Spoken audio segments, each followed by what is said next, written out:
Тема дня. Ну что ж, это «Крымский вечер» на Крым Реалии. С вами в студии Лариса Волошина. Я напоминаю нашим слушателям, что нас можно смотреть и слушать на наших страницах Facebook и YouTube, странице Крым Реалии. Также вы можете дозвониться к нам в эфир по телефону 8 810 06 926. Это телефон для жителей Крыма, для жителей материковой Украины 044 490 2905. Итак, тема, о которой мы сегодня будем говорить, это въедет ли миссия ОБСЕ в аннексированный Крым. Напомню, что сейчас, 16 сентября, в Варшаве стартовало ежегодное совещание ОБСЕ по учету человеческого измерения. Продлится оно до 27 сентября. Вчера, 25 сентября, на совещании ОБСЕ в Варшаве обсуждалась необходимость проведения мониторинга по правам человека в аннексированном Крыму. Об этом в своем фейсбуке написал постоянный представитель президента Украины в Автономной Республике Крым Антон Кореневич. Антон Кореневич с нами на связи, и мы сейчас расспросим его более подробно о возможности подобной миссии. Здравствуйте, Антон. Добрый вечер. Вот первый вопрос к вам. Разговоры о миссии ведутся очень давно. Первое сообщение появилось в марте 2014 года. Тогда Ангела Меркель и Владимир Путин в ходе телефонного разговора достигли некой договоренности. Об этом сообщал российский «Коммерсант», об этом было напечатано на сайте правительства Германии, также и российского Кремля. Речь шла о том, что должна быть... Путин и Меркель договорились о том, что должна быть сформирована международная миссия по расследованию ситуации в Крыму. Вот. Договоренности об этой миссии были... предполагали, что она будет создана на основе ОБСЕ. И вот мы видим, что миссии до сих пор нет. На ваш взгляд, что мешает посещению, созданию, формированию подобной миссии и посещению ею Крыма? Ну, вы знаете, во-первых, стоит сказать, что на самом деле сейчас уже есть две миссии международных организаций, которые могут абсолютно правомерно осуществлять деятельность на территории оккупированного Крыма. Это специальная мониторинговая миссия ОБСЕ и это мониторинговая миссия по правам человека ООН. Обе эти миссии имеют мандат, который включает всю территорию Украины, а поскольку, безусловно, Автономная Республика Крым и город Севастополь для всего международного сообщества являются территорией Украины, то, безусловно, эти две миссии могут и должны были бы осуществлять мандат на территории Крыма. Поэтому, в принципе, никаких дополнительных механизмов нам и не нужно. Нам нужно, чтобы как минимум эти две миссии допустили на территорию Крыма. Проблемный момент возникает в том, что российские оккупационные власти не хотят пускать эти миссии по украинскому законодательству через контрольные пункты въезда-выезда, а именно Чонгар, Каланчак, Чаплынка в Херсонской области, а хотят, чтобы эти миссии, соответственно, попадали на территорию Крыма через Российскую Федерацию в нарушении законодательства Украины. И таким образом Российская Федерация думает, что она может каким-то образом использовать этот аргумент в оправдании какого-то признания, скажем так, российского суверенитета на территории Крыма. Поэтому на самом деле никаких дополнительных механизмов и не нужно. Нужно, чтобы как минимум эти две миссии имели возможность попасть в Крым. И в частности, вот в Варшаве, как вы обозначили, мы вчера, 25 сентября, на сайд-ивенте, который был организован делегацией Украины и делегацией Соединенных Штатов Америки в ОБСЕ, и 24 числа на пленарном заседании делегация Украины четко обозначила, что мы просим ОБСЕ, настоятельно просим, использовать все имеющиеся ресурсы и инструменты для того, чтобы их специальная мониторинговая миссия таки попала в Крым. Антон, ну вот на заявление о возможности въезда миссии ОБСЕ и ООН уже отреагировали крымские власти. Вот такая цитата: членам специальной мониторинговой миссии ОБСЕ и ООН всего лишь необходимо получить визу Российской Федерации для визита в Крым. Об этом в российской газете рассказал сенатор от Крыма Сергей Цеков. Так он прокомментировал заявление Джеймса Гилмора, постпреда Соединенных Штатов в ОБСЕ. И далее Цеков говорит, что когда Гилмор обратился к российской делегации и сказал, так пустите миссию в Крым, Цеков вот комментирует вот именно это. Далее цитата. Он, в принципе, в смысле Гилмор, высказал здравую мысль приехать в Крым и посмотреть, что здесь происходит. Тем более, что мы приглашаем в Крым иностранные делегации, говорим, приезжайте, смотрите. А Гилмор говорит, на всей территории Украины, включая в Крым. Сегодня Крым — это территория России, поэтому если эта мониторинговая миссия хочет приехать в Крым, то она должна обращаться за разрешением к России, сказал Сергей Цеков. И вот тут возникает вопрос. Вот есть некая коллизия. Россия приглашает, потом, но она требует, чтобы получали ее визу. В чем проблема? Почему не получить для мониторинговой миссии эту визу и не въехать, если речь идет о необходимости увидеть, что же происходит на самом деле с правами человека? Вы знаете, это совершенно не коллизия, а это манипуляция со стороны Российской Федерации. И это очень четко понимают наши международные партнеры, в том числе и ОБСЕ, потому что, безусловно, любое получение ими какой-либо так называемой визы для попадения в Крым, да, через Российскую Федерацию, либо, скажем так, использование авиарейса Москва-Симферополь для того, чтобы попасть на территорию временно оккупированного Крыма, естественно, будет нарушением законодательства Украины. И ОБСЕ это прекрасно знает. Вы же знаете, что у нас даже в Уголовном кодексе Украины есть статья о нарушении правил въезда-выезда на временно оккупированную территорию Украины, 332 со значком 1. И как бы никто из международных партнеров не хочет, безусловно, такого поведения. Они понимают, что таким образом можно косвенно дать Российской Федерации инструмент для того, чтобы говорить о каком-то признании. Поэтому Российская Федерация на самом деле манипулирует, и никого она пускать не хочет, потому что она понимает, что ни одна международная организация, а все международные организации в мире, все абсолютно, до единой, на сегодня признают абсолютный суверенитет Украины на территории Крыма. Поэтому, соответственно, ни одна международная организация не воспользуется таким механизмом, о котором говорят оккупационные власти. Антон, вот еще одна цитата. В прошлом году наша редакция брала комментарий у наблюдателей специальной мониторинговой миссии ОБСЕ. Они задали вопрос, может ли миссия работать в аннексированном Крыму, и далее они получили ответ от представителя пресс-подразделения СММ ОБСЕ Драганы Николич Соломон. Далее я цитирую. В марте 2014 года, говорит госпожа Соломон, 57 государств-участниц ОБСЕ консенсусным решением приняли мандат специальной мониторинговой миссии в Украине. С марта 2014 года мандат миссии не менялся. Любые изменения положения требуют консенсусного решения 57 стран. И дальше она говорит, что нету консенсуса между Украиной и Россией. По словам представителя миссии, относительно мандата миссии есть интерпретации со стороны делегаций Украины, Канады, США и России относительно географии деятельности этой миссии. И далее я опять привожу цитату. Пока соответствующий консенсус не будет достигнут, миссия не сможет осуществлять мониторинг в Крыму.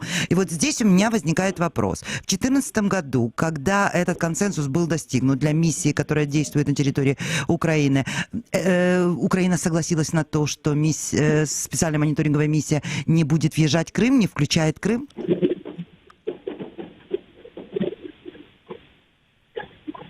У нас какие-то проблемы со связью с Антоном Кореневичем. Вот. Я еще раз напомню, что обсуждаем мы мониторинговую миссию в Крыму. У нас возможность ее въезда, потому что разговор об этом ведется с 2014 года. С нами на связи Валентин Коваль, Антон Кореневич. Антон, вы слышите нас? Да-да-да. Да-да-да. Вот я хочу спросить вас, исходя из того, что говорит пресс-секретарь ОБСЕ, есть некий мандат на работу на территории Украины, и для того, чтобы въехать в Крым, необходим какой-то новый мандат, как объясняла нам в комментарии представитель СММ ОБСЕ Драгана Николич Соломон. Вот здесь возникает вопрос. В 2014 году, когда Украина давала вот этот мандат, вот это консенсусное решение, Украина согласилась на то, что миссия будет работать на территории Украины без Крыма?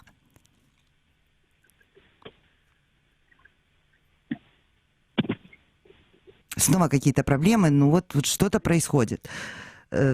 Так, я надеюсь, что наши редактора наладят связь. Ну что ж, а я еще раз напоминаю, что в чем суть проблемы? В том, что международные организации, правозащитники, иностранные посольства, представители ОБСЕ. Так, у нас опять появился Антон Кореневич. Я надеюсь, что мы все-таки узнаем его. Антон, скажите, пожалуйста, мандат миссии ОБСЕ, которая работает на территории Украины, включает ли он в себя Крым сегодня? Нет, но это какая-то катастрофа. Мы не можем узнать этот вопрос. Я надеюсь, что мы все-таки узнаем его сегодня. Давайте все-таки еще раз объясняем, что происходит. С 2014 года Ангела Меркель буквально в самом начале, в марте 2014 года, обратилась к Владимиру Путину с предложением сформировать международную миссию ОБСЕ, которая должна въехать в Крым и разобраться. В тот момент, я напоминаю, что Владимир Путин утверждал, что на территории, что Крым находится в опасности со стороны ультранационалистических сил, которые могут прорваться с материковой Украины. И вот тогда была достигнута договоренность о том, что будет работать миссия под эгидой Организации по безопасности и сотрудничеству в Европе, организация ОБСЕ. Но, как мы видим, так эта миссия не была сформирована, и так она еще и не въехала в Крым. Потом в 2016 году постоянный представитель России при ОБСЕ Александр Лукашевич заявил о том, что доступ в Крым наблюдателям специальной мониторинговой миссии ОБСЕ на Украине закрыт. Это я цитирую. Далее он говорит, далее опять цитата: «Крым – российская территория, а наблюдатели миссии ОБСЕ работают на территории Украины», пояснил господин Лукашевич. По его словам, миссия сама не хочет въезжать на территорию аннексированного Крыма. Далее в 2018 году уже появилось некое смягчение дискурса. Так, постоянный представитель Республики Крым при президенте Российской Федерации Георгий Мадуров заявил, что Россия приветствует визит представителей международных организаций в Крым. Однако, далее цитата, «Однако эксперты должны понимать, что они не смогут посетить полуостров на основе украинского приглашения». И вот, как мы слышали от Антона Кореневича, постпреда Украины в Крыму, о том, что вот эта коллизия на самом деле является не коллизией, а манипуляцией. Россия добивается, чтобы международная миссия получила ее визы. А с нами на связи Валентин Коваль, член делегации Украины на конференцию ОБСЕ, член Национального совета по вопросам теле- и радиовещания Украины. Здравствуйте, Валентин. Добрый вечер. Вот мы обсуждаем сейчас вопрос, возможно ли въезд, возможно ли добиться въезда миссии ОБСЕ на территорию Крыма, учитывая, что Россия требует от миссии получить российские визы, а Украина настаивает, что въезд должен быть только с украинской территории и по украинскому мандату. На этом, кстати, с этим согласны и в том числе и Соединенные Штаты, с этим согласны большинство стран, но миссии как не было, так и нет. На ваш взгляд, каким образом можно добиться все-таки въезда миссии в Крым? Я просто изначально прошу прощения, это не является сферой, в которой мы работаем, Национальный совет по телевидению и радиовещанию. Но как нормальный и вменяемый гражданин Украины, я понимаю, что въезд на территорию Крыма возможен только через территорию Украины. То есть любой иностранец, который посетит Крым, минуя наш пункт пересечения там от юге Херсонской области, очевидно нарушит украинские законы и, соответственно, впоследствии будет иметь проблемы с нашей пограничной службой. Ну вот вопрос уже по вашему профилю.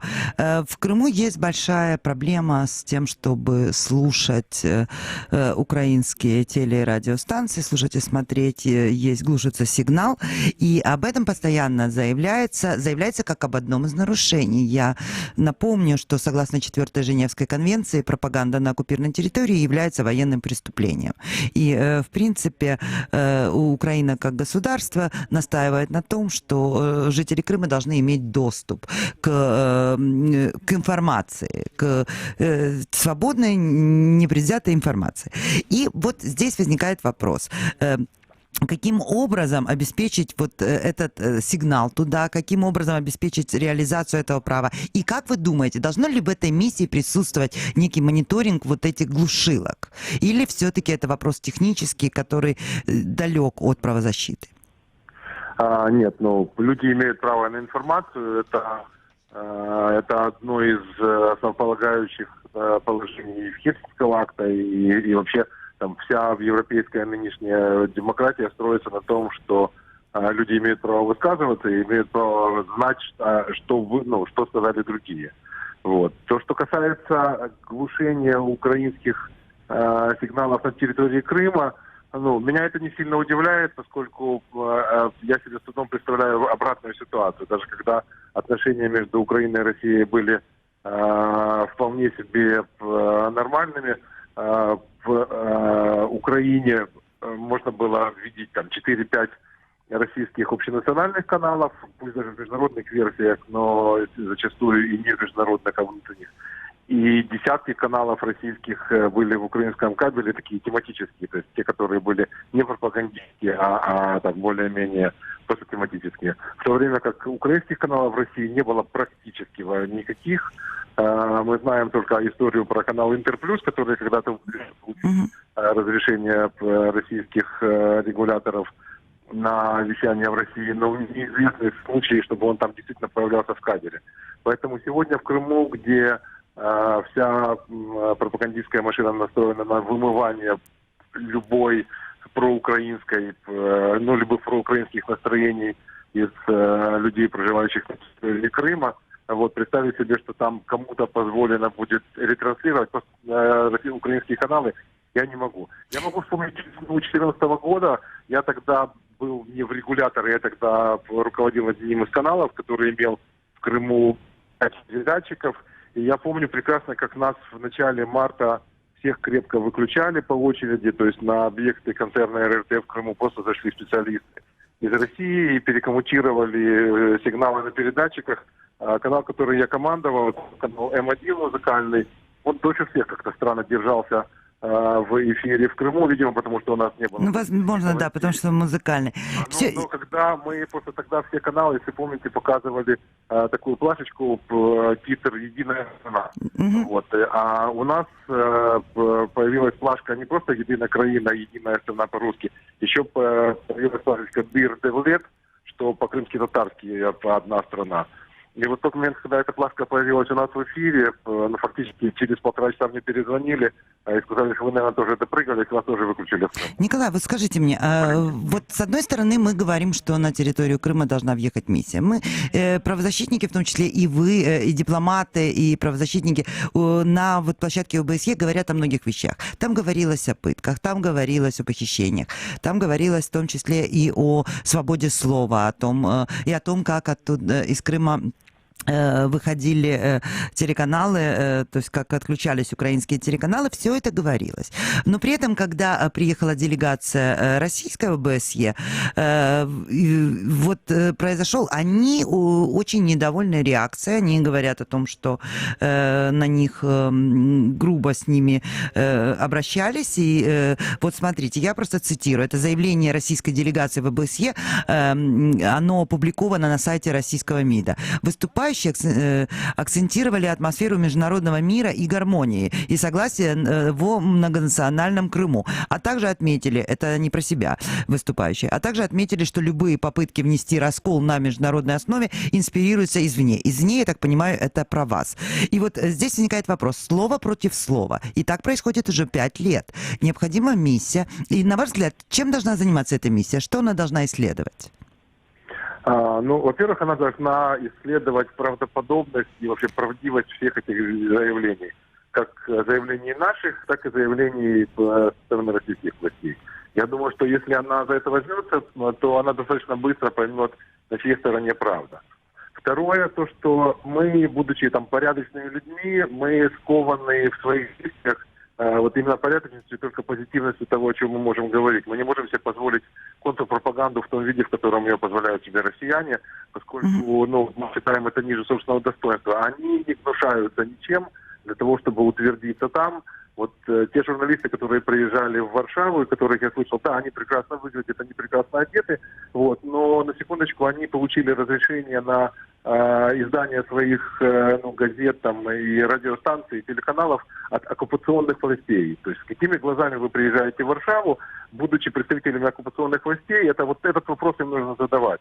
Мы пытались им задать эти вопросы на встречу тем вопросам, которые они нам пытались задавать, но они как мантру повторяют свои рассказы про счастливый Крым, про то, что татары, оказывается, я впервые услышал, есть крымские татары, а есть украинские татары. Меня это вообще, в принципе, возмутило до глубины души, поскольку они как раз крымскими татарами считают тех, кто остался в Крыму, и строят светлый российский Крым. А всех остальных татар они считают украинскими, поскольку они якобы покинули эту свою родную землю. Вообще совершенно подлый подход к вопросу, поскольку я просто имею друзей в... Валентин, к сожалению, мы ограничены во времени. У нас, кстати, пропал куда-то связь с Валентином. С нами на связи был Валентин Коваль, член делегации Украины на конференции ОБСЕ, член Национального совета по вопросам теле- и радиовещания. Вот мы пытаемся прояснить с нашими гостями о том, как должна выглядеть миссия ОБСЕ, что она должна исследовать. И с нами на связи уже Николай Щур, российский правозащитник. Здравствуйте, Николай. Добрый вечер. Может быть, вы объясните нам вот эту хронологию. В марте 2014 года Владимир Путин и Ангела Меркель в ходе телефонного разговора договорились о том, что будет сформирована миссия, которая для расследования ситуации в Крыму. Об этом заявлял представитель российского правительства Георг Штрайтер. Об этом было сообщение на сайте Кремля, о том, что состоялся этот телефонный разговор. Тогда говорилось о том, что миссия будет работать под эгидой Организации Объединенных Наций. Потом в итоге мы видели, что никакая миссия на территорию Крыма не въехала. Далее эволюция дискурса. В 2016 году постоянный представитель России при ОБСЕ Александр Лукашевич говорит о том, что доступ в Крым для наблюдателей СММ ОБСЕ закрыт. Это тех, которые поедут с территории Украины. Далее в 2018 году уже постпред Республики Крым при президенте Российской Федерации Георгий Мадуров заявляет, что Москва приветствует посещение международными наблюдателями Крыма, но при условии, что соблюдение всех российских законодательных норм, об этом он сказал в беседе с «Известиями», то есть речь идет о том, что визитеры должны получить российские визы. И вот мы видим, что уже буквально вот в 2019 году, 19 сентября, господин Цехов, сенатор от оккупированного Крыма, заявил российской газете о том, что членам специальной мониторинговой миссии ОБСЕ и ООН всего лишь необходимо получить визу и въезжать. То есть вот этот дискурс о том молчание, потом запрет, нет, никто туда не въедет, а теперь просто такое наше радушие. Объясните вот эту позицию, ее эволюцию. Или это не эволюция? А можно я вам отвечу словами Олега Сенцова, что я не комментирую действия других людей. Но я могу прокомментировать, конечно. Но мы комментируем сейчас заявление, причем заявление российских чиновников. И нам вот интересно просто понять, что мы наблюдаем. Ну что вы наблюдаете? Вы наблюдаете обычную игру бандитов, с которыми договариваться никогда ни о чем нельзя. Я удивляюсь и украинцам, но европейцам я не удивляюсь, но украинцам я удивляюсь. Вы прожили в совке там практически 100 лет. Вы должны знать и прекрасно помнить, это у вас еще не выветрилось нисколько, что такое Советский Союз, что такое большевики, что такое советская власть. Они могут заявлять все, что угодно. Они могут создавать, эта власть может создавать какие угодно общественные организации, профсоюзы, комсомолы и так далее. Но это же не значит, что все это самостоятельное и такое, какое представляет обычный цивилизованный мир. Это все игра. На эту игру покупаются иностранные граждане, иностранные правительства. Я так думаю, они не покупаются. Потому что они знают этому цену, и выгодно иметь такую Россию, которая сейчас есть.